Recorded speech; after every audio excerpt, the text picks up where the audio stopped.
Hi అండి, welcome back my channel Leelasri food videos. ఇప్పుడు మనం ఎగ్ దోశ ఎలా తయారు చేసుకోవాలో చూద్దాం. ముందుగా స్టవ్ పైన పెట్టుకొని పెనం వేడైన తర్వాత కొంచెం ఆయిల్ ఇంకా వాటర్ స్ప్రింకిల్ చేసుకొని ఒక టిష్యూ పేపర్తో మొత్తం స్ప్రెడ్ చేయాలి పెనం మొత్తం. ఇప్పుడు ఒక గరిటె పిండి వేసుకొని దోశ రౌండ్గా చేసుకోవాలి.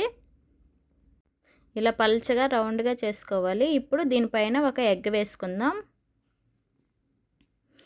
ఎగ్ వేసుకొని ఈ ఎగ్ను కూడా మొత్తం దోశ మొత్తం స్ప్రెడ్ చేయాలి. ఇప్పుడు దీనిపైన మనం కారం వేసుకుందాం, పప్పుల కారం. ఈ పప్పుల కారం దోశ ఇడ్లీ పైన వేసుకుంటే చాలా బాగుంటుంది. దీనిపైన ఆయిల్ కూడా వేసుకోవాలి. ఆయిల్ వేసుకొని బాగా దీన్ని కాలింది కదండి. ఇప్పుడు రెండో వైపు తిప్పుకోవాలి.